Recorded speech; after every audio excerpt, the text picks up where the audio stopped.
Good morning students. आज मैं आप लोगों को एक्सप्लेन करूँगा कि what is production possibility curve. Actual में अगर प्रोडक्शन पॉसिबिलिटी कर्व की बात करें तो कर्व होता क्या है, ये एक ज्योमेट्रिकल प्रेजेंटेशन है, यानी ग्राफिकल प्रेजेंटेशन है। और ग्राफ पर किसी भी कर्व को ड्रॉ करने के लिए, किसी भी लाइन को ड्रॉ करने के लिए कम से कम एक टेबल की आवश्यकता होती है, यानी उसको हम शेड्यूल भी कह सकते हैं। अब प्रोडक्शन पॉसिबिलिटी कर्व, तो कर्व तो हो गया ग्राफिकल प्रेजेंटेशन, और वर्डली मीनिंग से चलें तो प्रोडक्शन पॉसिबिलिटी यानी स्पष्ट है कि हम लोग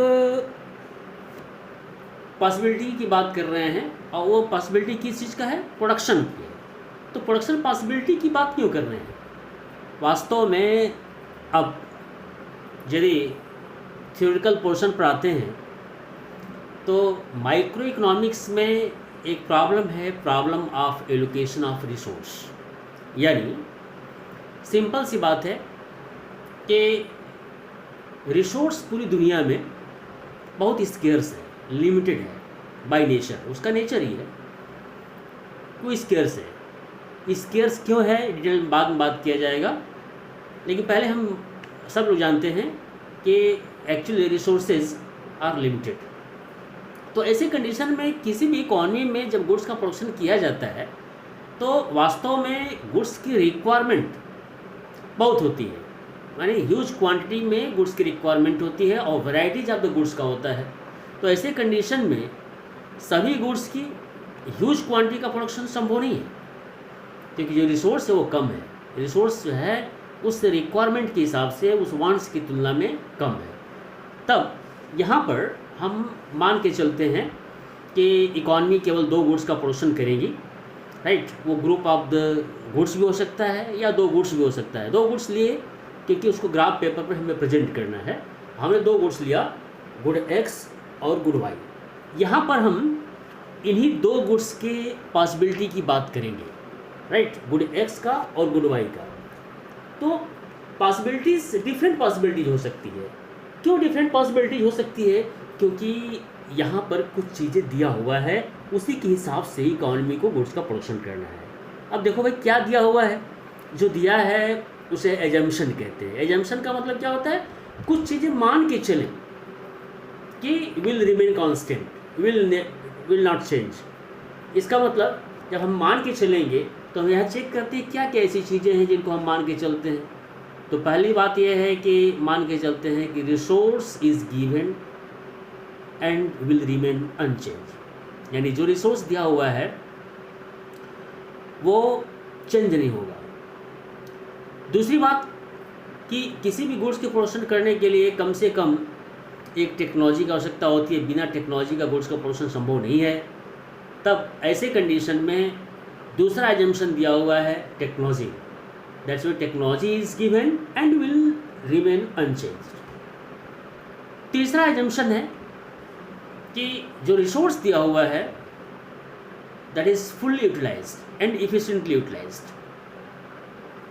और इन तीनों से पहले ऑलरेडी हम एज्यूम कर चुके हैं कि इकॉनमी 2 गुड्स का प्रोडक्शन करेगी, good X and the good Y. अब देखते हैं क्या पॉसिबिलिटीज़ बनती है। तो सिंपल सी बात है, पॉसिबिलिटीज़ बनेगी रिसोर्सेज के हिसाब से, टेक्नोलॉजी के हिसाब से। अब जो रिसोर्स है यहाँ पर फॉर टाइम बीइंग के लिए मान लेते हैं कि ये गुड वाई की जगह पर हमने व्हीट लिया और गुड एक्स की जगह पर हमने राइस लिया, और जो हमारे पास रिसोर्स है वो पीस ऑफ लैंड यानी फील्ड है फार्मर के लिए। अब यदि वो फील्ड, पूरा का पूरा फील्ड इस्तेमाल हो रहा है वाई के लिए, और ऐसे कंडीशन में जो फील्ड है अगर देखा जाए तो उसमें व्हीट की प्रोडक्शन में फील्ड की स्किलनेस, इफ़िशियंसी, कैपेसिटी ज़्यादा है बजाय कि राइस के, बजाय कि एक्स के। तो कन्फर्म कि वाई की अधिक क्वांटिटी हमें मिलेगी अगर पूरा उस फील्ड का हम इस्तेमाल करते हैं गुड वाई यानी व्हीट के प्रोडक्शन करने के लिए। तो सपोज फॉर समटाइम्स कि हमको जो मैक्सिमम आउटपुट मिलता है वो 100 यूनिट्स का मिलता है। अब ऐसे कंडीशन में उसी रिसोर्स का यूज करते हैं यदि राइस के प्रोडक्शन करने के लिए, तो ऑलरेडी पूरा रिसोर्स, पूरा फील्ड यूज हो चुका है। तो ऐसे कंडीशन में output of the rice will be equal to 0। तो हमें प्रोडक्शन पॉसिबिलिटी ए मिला, that is 100 units of the good Y and 0 unit of the good X.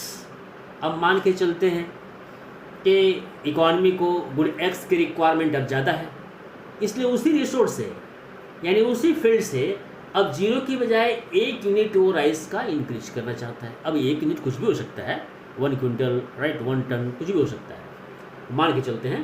तो 1 यूनिट वो इंक्रीज करना चाहता है, तो कन्फर्म है। अब ऐसे कंडीशन में वो 100 यूनिट्स ऑफ द व्हीट का प्रोडक्शन नहीं हो सकता है। क्यों? क्योंकि 100 यूनिट्स व्हीट का तब मिला जब पूरा का पूरा पीस ऑफ लैंड का इस्तेमाल किया गया था। अब तो उसका एक पार्ट राइस के लिए इस्तेमाल हुआ है, इसलिए इट इज़ बाउंडनेस कि व्हीट की क्वांटिटी कम करनी ही पड़ेगी, ऑटोमेटिकली कम हो जाएगा क्योंकि रिसोर्स पहले से कम हो गया, इसलिए व्हीट की क्वांटिटी 100 से 90 हो गई और राइस का यानी एक्स की क्वांटिटी 1 हो गया। इसी तरह से जैसे जैसे हम गुड एक्स की यूनिट्स को इंक्रीज करते जाएंगे, गुड वाई की यूनिट डिक्रीज होता चला जाएगा। अब देखिए, पहले 100 था वाई का, उसके बाद 90 हुआ, 70 हुआ, 40 हुआ और 0 हुआ। अब यहाँ पर ये कन्फर्म है कि एक बात हम कहना चाहेंगे प्रोडक्शन पॉसिबिलिटी कर्व से पहले, क्योंकि अभी हम एक टेबल बना रहे हैं। शेड्यूल मीन्स क्या होता है? टेबल होता है, और इस टेबल में कुछ कॉलम्स हैं, कुछ रोज़ हैं, जिसमें से पहला कॉलम जो है प्रोडक्शन पॉसिबिलिटीज़ का है, दूसरा है गुड वाई का है और तीसरा है गुड एक्स का है। अब यहाँ पर ये हमने देखा कि वास्तव में गुड एक्स की एक एक यूनिट को जब हम इंक्रीज करते चले जा रहे हैं, तो गुड वाई की हम एक कांस्टेंट यूनिट को डिक्रीज नहीं कर रहे। डिक्रीज करना तो कंपल्सरी है। कंपल्सरी क्यों है? क्योंकि रिसोर्स आर लिमिटेड, रिसोर्स तो लिमिटेड है, और ऐसे कंडीशन में जो रिसोर्स लिमिटेड है, तो अगर उस रिसोर्स का यूज किसी दूसरे गुड्स के प्रोडक्शन में करेंगे तो पहले वाला गुड्स की क्वांटिटी तो कम होगी। लेकिन यहाँ पर जो डिक्रीज हो रहा है, पहले 10 हुआ, फिर 20 हुआ, फिर 30 हुआ और फिर 40 हुआ। ऐसा क्यों हुआ? ऐसा इसलिए हुआ, सिंपल सा एक ही रीजन है कि all the resources are not equally efficient for the production of all the goods. अब सिंपल लैंग्वेज में हम समझाने की कोशिश कर रहे हैं। मान लीजिए वही पीस ऑफ लैंड है फार्मर के लिए, और व्हीट और राइस का प्रोडक्शन करना चाहता है, यानी गुड वाई को हमने व्हीट ले लिया है, गुड एक्स को हमने राइस लिया है। अब ऐसे कंडीशन में मान लीजिए कि यहाँ हमने मान के भी चला है कि व्हीट की प्रोडक्शन में उस फील्ड की इफिशिएंसी, कैपेसिटी, स्किलनेस अधिक है, सबसे अधिक है बजाय कि राइस का। तो कन्फर्म है व्हीट का अधिक प्रोडक्शन होगा, राइस का कम प्रोडक्शन होगा। अब इस कंडीशन में अगर हम राइस की क्वांटिटी को इंक्रीज करना चाहते हैं, तो रिसोर्स का एक पार्ट हमने राइस के लिए लगा दिया, जो राइस क्वांटिटी 0 से 1 हो गया। उतना पार्ट व्हीट का हमें कम करना पड़ा, यानी उतना रिसोर्स हमें, उतना फील्ड, राइट, कम करना पड़ा गुड वाई के प्रोडक्शन करने के लिए। अब इसका मतलब ये है कि जितना कम करना पड़ेगा उतनी व्हीट की क्वांटिटी कम होगी। ये तो कम हो गया, लेकिन जो कम हो रहा है वो लगभग कम होने का जो रेट है, डिक्रीजिंग रेट है, वो बढ़ता क्यों जा रहा है? इसलिए बढ़ता जा रहा है कि उसी एक unit of the good x को अचीव करने के लिए अब यदि हम पहले से अधिक रिसोर्स का इस्तेमाल न करें, तो निश्चित तौर से same quantity of the good X we will not achieve. ऐसा क्यों है? इसलिए है कि यहाँ पर मार्जिनल इफिशिएंसी पहले से डिक्रीज होता चला जाएगा, यानी इस फील्ड की जो इफिशिएंसी है वो राइस के लिए कम है, इसलिए अब अधिक रिसोर्स हम इस्तेमाल करेंगे तब same quantity of the x मिलेगा। इसीलिए अगर अधिक रिसोर्स हम यहाँ से विड्रॉ करते हैं गुड वाई के लिए, व्हीट के लिए, तो उतनी ही क्वांटिटी कम हो गई, इसलिए अधिक रिसोर्स क्रमशः हम यूज करते चले जा रहे हैं राइस के लिए, इसलिए व्हीट की अधिक क्वांटिटी भी कम होगी। दैट इज द रीजन कि now the rate of decreasing of the quantity of the wheat, that is good Y, will decrease but with the increasing rate. अब इसके साथ ही साथ दो और टर्म्स का हम इस्तेमाल करेंगे। पहला है अपॉर्चुनिटी कास्ट। देखिए यहाँ पर दो अपॉर्चुनिटी थी। एक अपॉर्चुनिटी थी कि हम 100 यूनिट्स गुड बाई का प्रोडक्शन करें। दूसरी अपॉर्चुनिटी है कि 1 यूनिट हम राइस का प्रोडक्शन करें। और ऐसा नहीं हो सकता है कि दोनों एक साथ कभी नहीं हो सकता है। अगर हम चाहें कि 100 यूनिट्स गुड वाई का भी प्रोडक्शन करें और 1 यूनिट गुड एक्स का प्रोडक्शन करें तो ये संभव नहीं है। क्यों संभव नहीं है? क्योंकि 100 यूनिट्स गुड वाई का तभी मिला था, यानी व्हीट का प्रोडक्शन 100 यूनिट्स तभी हुआ था जब पूरे पीस ऑफ लैंड का इस्तेमाल किया गया था। अगर पूरा यूज हो गया तो राइस के लिए तो कुछ भी फील्ड नहीं बचा। अब राइस के लिए अगर कुछ भी फील्ड नहीं बचा तो कन्फर्म है कि राइस का तो आउटपुट 0 ही होगा, 1 नहीं होगा।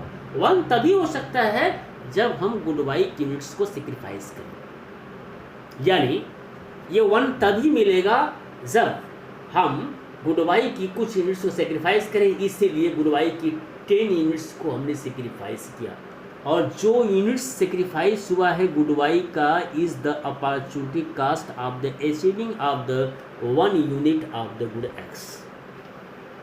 चलिए मान के चलते हैं कि ये आपको समझ में नहीं आया व्हाट इज अपॉर्चुनिटी कास्ट। अब मैं दूसरे तरीके से समझाने की कोशिश करता हूँ व्हाट इज अपॉर्चुनिटी कास्ट। मान लीजिए क्लास 10th का एक स्टूडेंट है और वो क्लास 11th में एडमिशन लेना चाहता है और उसके पास 2 अपॉर्चुनिटी है। एक है या तो साइंस स्ट्रीम चूज करे और या तो कॉमर्स स्ट्रीम चूज करे। मान लीजिए उसके पेरेंट्स ने बताया कि अगर तुम साइंस स्ट्रीम चूज करते हो तो तुम्हारा पर एनम पैकेज मिलेगा 1 करोड़ का, और अगर कॉमर्स चूज करते हो तो 90 लाख का। अब उसको तो बात समझ में आई, द बेस्ट वन यार तो साइंस ही है क्योंकि अधिक पैसा मिलेगा। मान लीजिए उसने चूज कर लिया साइंस, तो उसी साथ कॉमर्स को भी चूज नहीं कर सकता है क्योंकि एक समय में किसी एक ही स्ट्रीम को फॉलो कर सकता है, यानी एक समय में किसी एक ही अपॉर्चुनिटी को वो एक्सेप्ट कर सकता है। अगर उसने एक्सेप्ट किया साइंस स्ट्रीम को तो क्या सेक्रीफाइस किया? कॉमर्स स्ट्रीम सेक्रीफाइस किया। किसके बेसिस पे? साइंस के बेसिस पर। इसलिए जो कॉमर्स स्ट्रीम को उसने सेक्रीफाइस किया, यानी अपॉर्चुनिटी को सेक्रीफाइस किया, उस अपॉर्चुनिटी को वही है क्या? कास्ट। किसका? To achieve the science stream.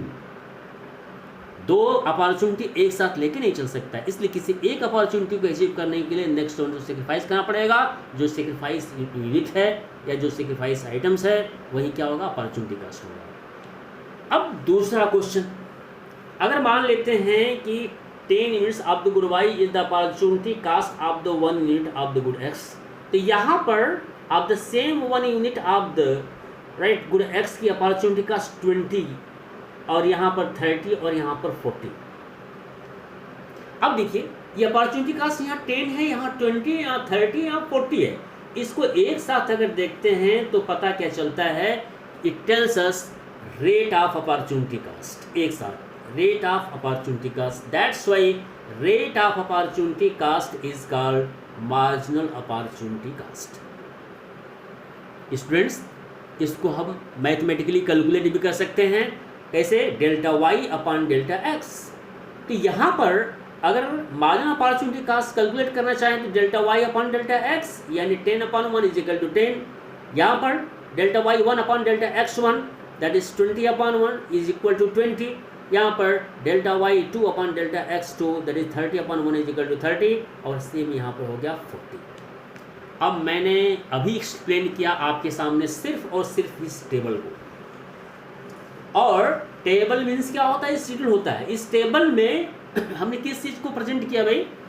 हमने production possibilities, different production possibilities को आपके सामने प्रेजेंट किया। और ये प्रोडक्शन पॉसिबिलिटीज है किस चीज़ का? 2 गुड्स का, गुड वाई और गुड एक्स। कैसे?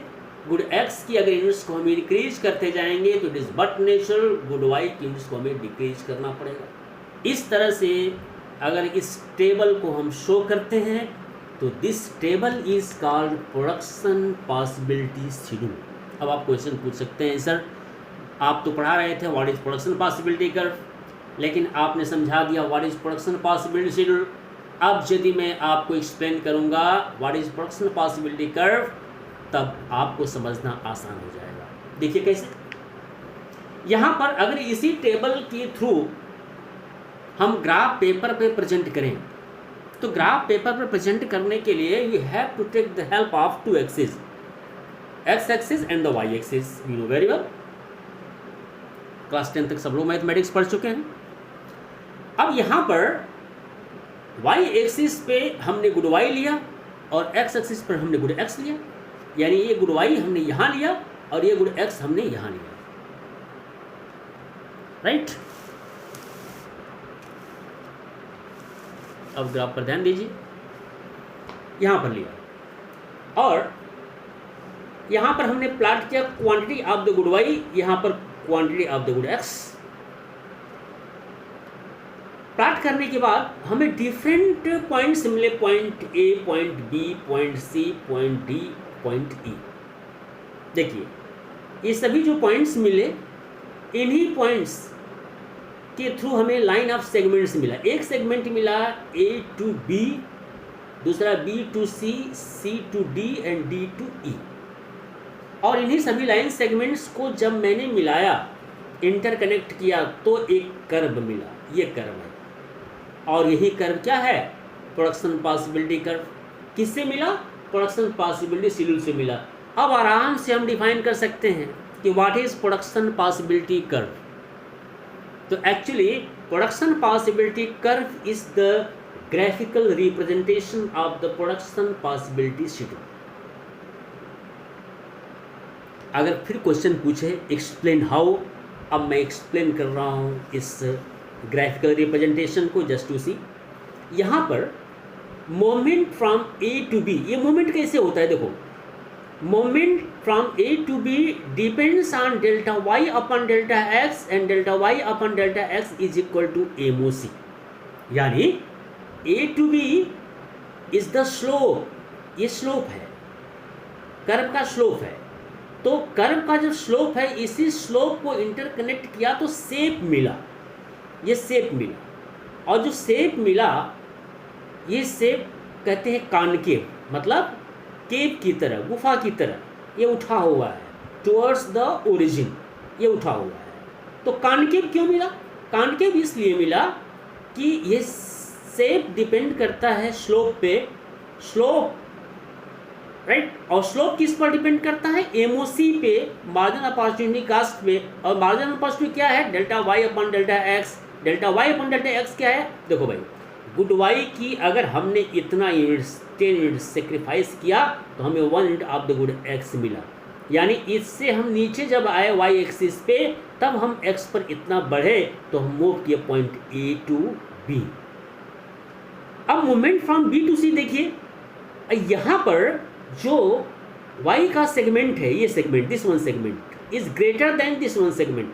तो ये सेगमेंट जो सेक्रीफाइस किया y का, पहले से अधिक था, तब हमें x की फिर उतनी ही यूनिट मिली।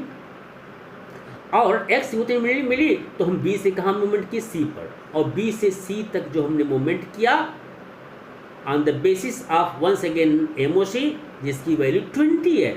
यानी हमने सेक्रीफाइस पहले किया कितना? 20, अब पहले से अधिक सेक्रीफाइस किया, इसलिए सेगमेंट भी बड़ा है। और ग्रेजुअली ये सेगमेंट अब बड़ा ही होता चला जाएगा। सी टू डी अगर देखें तो ये line segment of the Y, यानी डेल्टा वाई टू की अगर वैल्यू रखें वो 30 है, राइट। 30 है, यानी delta Y two 30 upon 1 is equal to 30। तो ये 30 इज ग्रेटर देन 20, तो ये सेगमेंट भी बड़ा है। सी टू डू मूव किए फिर सी टू डी। इसी तरह से movement from D to E depends on the delta Y 3 upon delta X 3 is equal to M O C is equal to 40। यानी ये segments, line segment of the Y is greater than this one segments, इसलिए D से E तक movement किए। और इसी slope को जब मैंने इंटरकनेक्ट किया A to B, B to C, C to D, D to E, तो we have got a shape. अब दीदी मैं क्वेश्चन पूछूं कि what is the reason behind the concave shape of the PPC? आराम से आप बता सकते हैं कैसे? Shape depends on the slope, और slope depends on the MOC, और एमओसी क्या कर रहा है भाई? इंक्रीज कर रहा है। देखिए ग्राफ पेपर में एमओसी इंक्रीज कर रहा है। That's why the shape of the PPC is concave towards origin because of increasing marginal opportunity cost. ये आपका डिटेल रहा कंप्लीटली बाय ऑल साइड्स, समझाने के लिए सफिशिएंट भी है कि what is production possibility curve. अब थोड़ा सा आते हैं, आपके दिमाग में बात आ सकता है कि सर क्या पीपीसी यानी प्रोडक्शन पॉसिबिलिटी कर्व का शेप हमेशा कॉनकेव ही होगा? यस, हमेशा कॉनकेव ही होगा। हमेशा कॉनकेव क्यों होगा? क्योंकि मार्जिन अपॉर्चुनिटी कास्ट हमेशा इंक्रीज ही करेगी। हमेशा इंक्रीज क्यों करेगी? क्योंकि अभी इससे पहले मैं डिटेल में आपको समझाया था क्या कि all the resources are not equally efficient for the production of the all the goods. तब तो कन्फर्म है। तो ऐसे कंडीशन में एमओसी हमेशा क्या करेगा? इंक्रीज करेगा। और एमओसी अगर हमेशा इंक्रीज करता है तो shape of the PPC will be concave towards origin. इसका मतलब कॉन्वेक्स नहीं होगा। कॉन्वेक्स क्यों नहीं होगा? क्योंकि कॉन्वेक्स तभी होगा जब एमओसी डिक्रीज करे, जो एमओसी कभी भी डिक्रीज नहीं कर सकता है। That's why the shape of the PPC will never be convex towards origin. Third one, क्या shape of the PPC straight line negatively downward हो सकता है?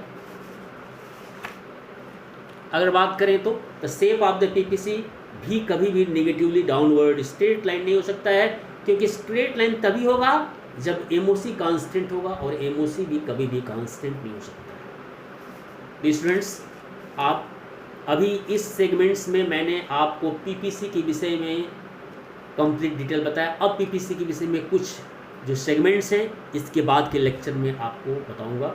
नमस्कार।